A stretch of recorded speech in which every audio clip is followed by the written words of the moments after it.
Hi guys, it's Kelly here and I'm back with another video for Honeybee Stamps. Today I'm actually going to be using some of our new release from Make It Merry. I'm using the elegant floral frames as well as the holly jolly background. And then I just picked out, these are some older sets. I think it's Pretty Poinsettias and then the Christmas Buzzword, the Believe. I wasn't really sure what my sentiment was going to be. I ended up going with the Christmas. So the inspiration for this card is actually my friend Michelle. She does this, and she does it every year. She does where she cases somebody else's card, but she makes it a Christmas card. And I have participated almost every year. Last year I did not because I was busy having Caitlin. But so this year I wanted to get back on track and participating. And so, I looked at a couple of her cards that I was inspired by. One of them had like a floral kind of like half wreath. One of them had this really dramatic background with some gold. And so those are kind of the things that I pulled from her cards. So here I've sped this up because it's ink blending. And so I just picked some like teals, blues, because I thought that would go really well with more traditional like red and green for Christmas. So I covered the whole thing in peacock feathers, and then I added shading around the edges with Mermaid Lagoon, Uncharted Mariner, and then the last one was Black Soot. And then I like to do mine twice because I feel like it gives me a much better blend. So I worked from lightest to darkest, and then I will work darkest back into my lightest so that there's kind of a center highlight in the middle where my focal point will go. And each time I'm laying down the color, I am putting it directly over the previous colors because they all kind of like tone each other. And I don't know, I feel like I like my results better that way. You could totally do some spatters in the background. You could use like an iridescent spray or a perfect pearls. I decided I was going to do something that I saw on another one of Michelle's cards, which was do a text background. And this Holly Jolly set is perfect for that. So I have my card on my little sticky mat. I am going to first ink this up because I wanted my inks to be matching, but Distress ink does not stamp well. So in order to get a better or a more solid image with my stamping, I inked it up first with our clear embossing ink, which just kind of makes everything a little bit stickier. And then I'll go over top of that with the Distress ink, and in this case I believe I chose to stamp in Mermaid Lagoon. I'll use our pressure tool to just give that really good pressure. But the other thing that I did want to mention about this background stamp is it has its own set of dies, which I kind of love because then you can cut sentiments out of the background or make your background more dimensional. So super kind of cool. Here, Honeybee in this release has come out with their own metallic inks.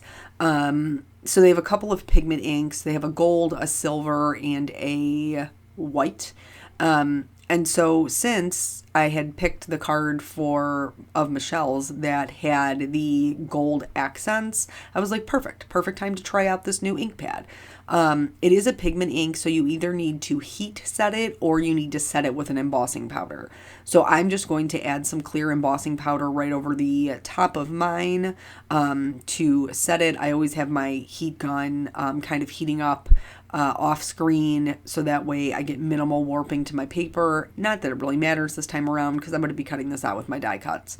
But this decision is what led to the topic of today's video, which is tips and tricks for coloring an embossed image with alcohol markers. So if you have alcohol markers, whether they're Copics or, another brand, you know that they'll color anything, which means if you color a heat embossed image with a alcohol marker, Copic marker, you're going to color your embossing, which can make for a little bit of trouble because first of all, you're coloring whatever your embossing is, and especially if you're doing it in like white, the gold is not as bad. But if you're doing it in white, then for sure you're going to be coloring right over your embossing, which could totally be a look. But if you want your lines to actually show, like I did here, first things first, you're going to need to color in sections. We're going to have to try to minimize the amount of coloring we do on top of the embossed lines. And so by like this leaf, breaking it down into individual sections, we're going to have the least amount of ink that is getting onto our embossed portion of the image. So our detail lines. It will be harder with darker colors. Lighter colors you're not even really going to see necessarily, but darker colors will for sure color your embossing. So with that said, I always color lightest to darkest, darkest to lightest. And I know it seems a little bit kind of crazy, but if you do it that way, or just darkest to lightest, if that's your thing, then your lighter colors will naturally kind of pick up the pigment that's sitting on top of those embossed lines as you're coloring with them. So it almost kind of cleans itself up. I do have another way to clean it up, and we'll get to that a little bit later. One of the other things that is challenging with coloring embossed images is when you color the embossing, that ink sits on top, which means you can pick it up with any other color that you go over top of it. So when you're working, you need to be sure that, like for my flower example, I'm going to color the center yellow and the outside red. Yellow is lighter than red, so I'm going to do my yellow first. Otherwise, I would risk bumping into that red and pulling it into my yellow center and just kind of muddying up the whole thing. So you want to work with your lightest colors to your darkest colors in both application and when you are mapping out your imagery. So speaking of the centers, I'm sorry, I'm going to do the other leaves first. I like color variation. You guys know that about me. So I did some yellow greens and then I did some green greens. This isn't necessary. It's just something I felt like that made it a little bit more interesting. Normally, I like to bring in some blue greens, so there's really a difference. But because my background is teal, I felt like that was probably not a good choice. It would just have been too much of the same color on top of the same color. So here you can see I'm working with 3 colors, which is my next tip. If you are worried about the images, because obviously when you're embossing the lines, you're making the portion that you color smaller, no matter if it's a big image or a small image. So if you're a little bit concerned about making sure that you're not coloring in your embossed lines, just work with less colors. You could definitely do, a 3-color blend or even a 2-color blend. You don't have to use, 4 or 5 or whatever. In fact, the little vine that's out to the right-hand side, I only did 1 color in that because those little leaves are so small. I just dotted in 1 color and it still looks fine. It's not missing anything. You know what I'm saying? So yeah, I think that it gives a really unique look. It's like cheating at no line. You know what I'm saying? Because no line coloring is pretty, can be pretty overwhelming or pretty challenging if you're not super familiar with it, but the look is stunning. And so doing an embossed image is like cheating at no line because you can make that line any color that you want. So even something like this where we're using the gold, and Honeybee's gold is definitely more of a neutral gold. A lot of the ones that I've seen in the industry are more of a yellow gold. This one really is a good kind of like neutral gold color. But then it will give me this kind of no line look without me having to go through all of the effort of actually coloring it with no lines. They give me like a little safety net. So, I have been friends with Michelle, craft friends, the glory of the internet, for quite some time. We've known each other for a long time. She does do videos herself. I'm not sure how often she's putting them out though, to be honest. But she's always invited me to do this little challenge with her, which I think is wonderful. And I'm sure that it's probably like, what a great source of inspiration. You know what I mean? Not just for her because she's doing it, but for other people to be able to look at somebody else's card. And at one time or another, with throughout, our hobby here, we've all cased somebody else's card, which is totally okay as long as you're giving them the credit for it. Like, that's, when you make art and you put it out there, I hope that I inspire other people. I hope that my creations inspire other people to make their own creations. But, turning them into something so specific, into a Christmas card, like for her, I mean, she's knocking out all of her Christmas cards in a really fun way. So I typically don't send, well, I don't send a lot of cards anyway. Y'all know this. You know this if you watch my channel. But I don't typically send out a ton of Christmas cards, but this is the time of year in which I need the most cards because I do give gift cards. I don't really like to, but that's what other people in my family like, and it's their gift, so who am I to tell them that they shouldn't want that? But yeah, so I do get a lot of gift cards, which means I need the cards to put the gift card into. Yeah. So here, like you can see, we're definitely covering up the lines quite a bit in this flower. And then I'm going to use these same colors. You could obviously do them a different color, whatever you're feeling. They'd be cute as yellow to kind of match the centers, or any other color you like. But I'm going to color the little flowers red as well. And for the smaller ones, I filled them all in with the lightest color. But for the smaller ones, I'm not really going to do too much shading. I'm just going to kind of add little dots of color. Filling it in with the lightest color just gives me kind of like a base layer because Copics blend within the fiber of your paper. So putting down the lightest color just really gives me kind of somewhere for it to absorb into because it's already damp. And for the colors to blend just a little bit better. But for the most part, I'm really, like these top ones, I'm not doing a full stroke or a color. I'm just doing a little bit of a dot. Because this color is strong for the reds, just because I like I like all bold colors. You guys know that. But it is a bolder red. It's not super soft. Bringing in that R59 is what gives us a ton of dimension, which makes it totally worth it to risk the darker colors. But you can see as I'm, going back out towards my lightest color, I completely skipped the R35 and just went to the R32 to blend them out. And this really is just going to help remove some of that color from my embossed lines. So now here is the trick for really removing the color. Get your colorless blender and a scrap piece of paper and take it and go over your lines. Don't continuously go over them. Go over a section, wipe off the color onto your scrap paper, and then go over the section again. And this will clean up all of that ink that isn't where we want it to be.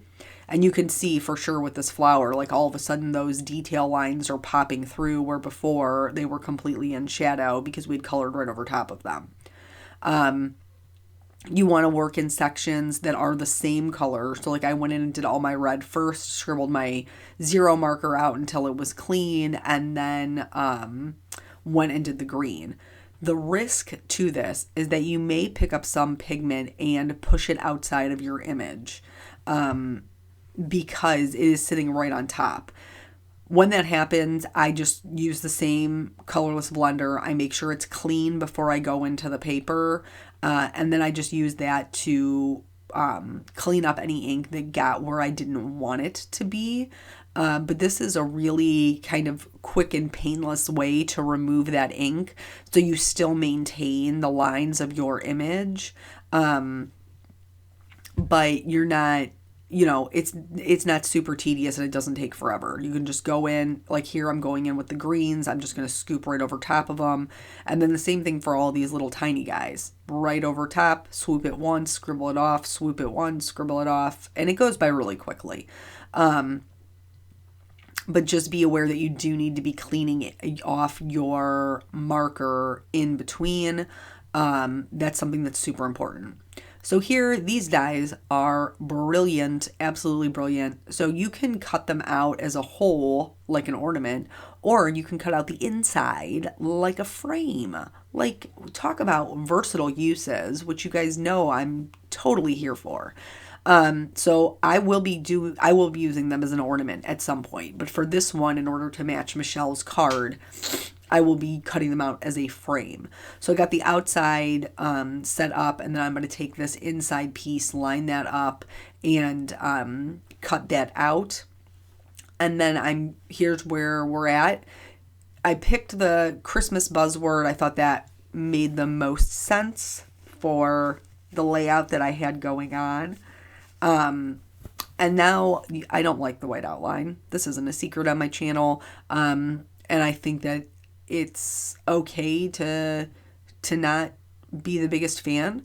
So I usually just colorline to match my background. Sometimes that means that I am mixing colors, like I'll do a layer of one color and then a layer of another color. Here I'm just trying to find out what colors, because the first one I tried was a little bit too blue. So the next one was a much better fit. That was a BG23. So I'm just going to work my way. I'm not going to show you the whole thing. But I'm basically going to blend my markers just like I blended my background so that it will fit into the background nicely. Not that the outline can't be pretty if used correctly, but on this kind of dark, dramatic background, I just really don't love it. And it's my card. So I want to love it. So here you can see we've kind of worked our way out to what would be the darker areas, and it's blending in pretty nicely. I will go back in and do that same trick that I did with the colorless blender to make sure that I don't have any teal where I don't want it on my embossing. And again, the only thing I want to know before we move on about using the colorless blender to clean it up: don't scrub your embossing. Don't continually keep going over it. It is it's solvent based. So if you keep going over that embossing, it will weaken it or eat it, or take away the shine. So don't scrub it. Just remove the the color and move on.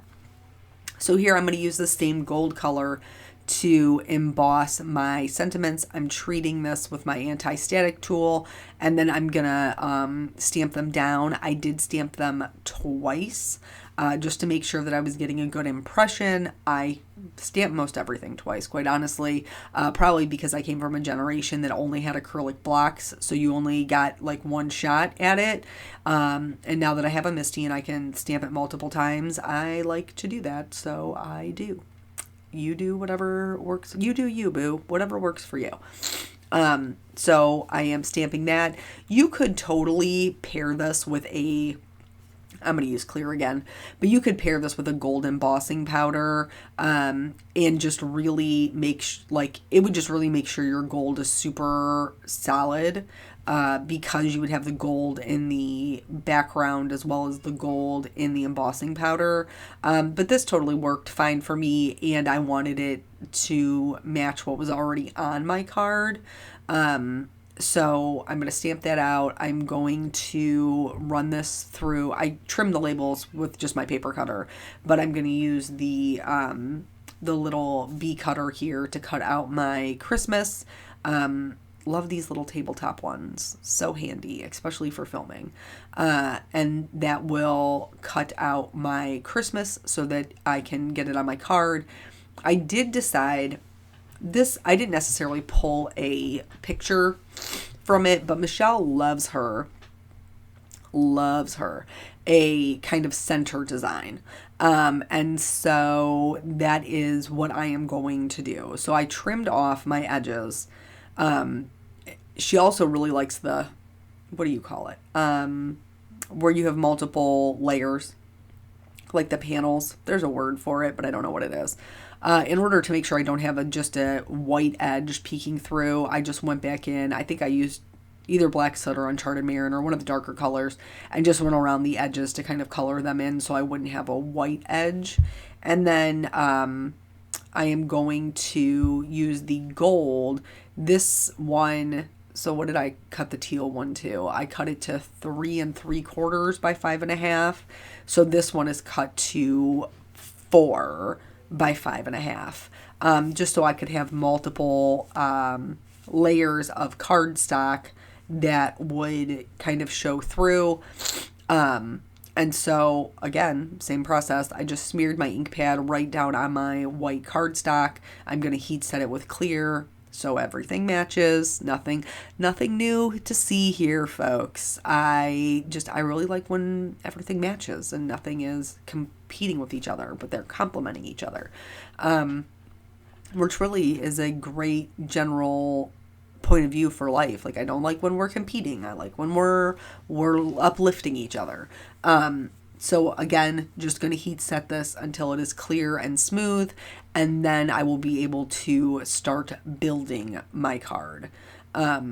Today, like, things have just been, I don't even know what I told you guys previously in the week. This week was just wild. But we are hoping to, it's beautiful weather here this weekend. It's in the 70s, little Indian summer for us here in Ohio. But we're hoping to take the kids to go pick pumpkins. Obviously, the 11-month-old will not be picking a pumpkin, but her brother has generously volunteered to carve a pumpkin in her honor since she cannot do one herself.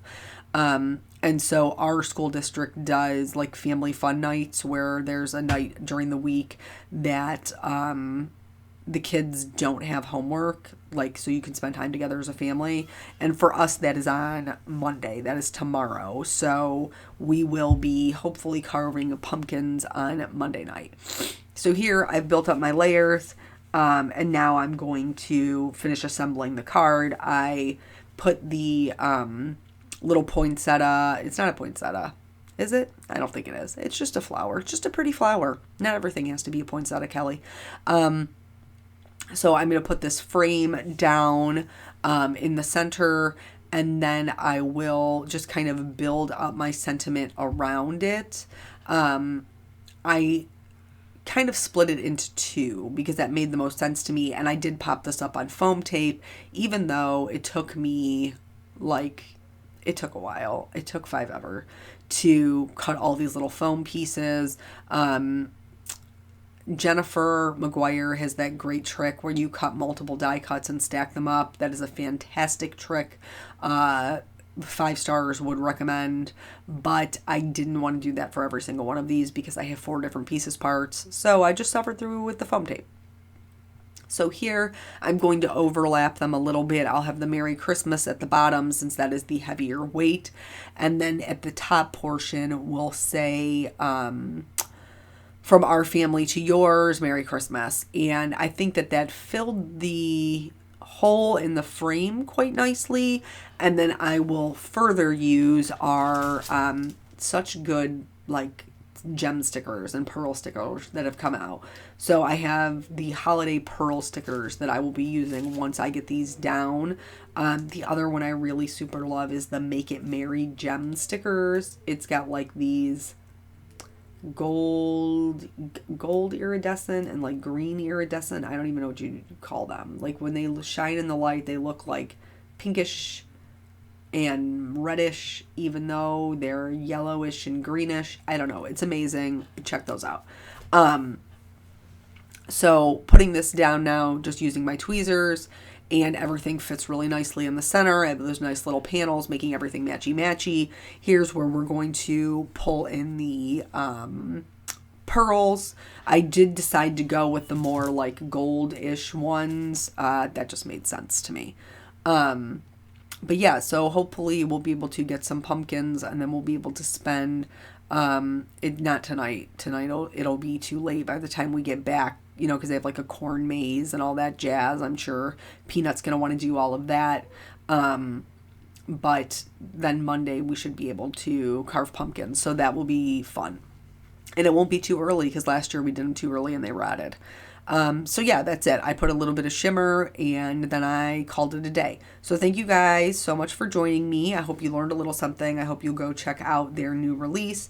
There is a blog post. I will link it below if you'd like to see Michelle's cards as well. And I'm excited to see what she made. So I will catch you guys on the next video. Bye.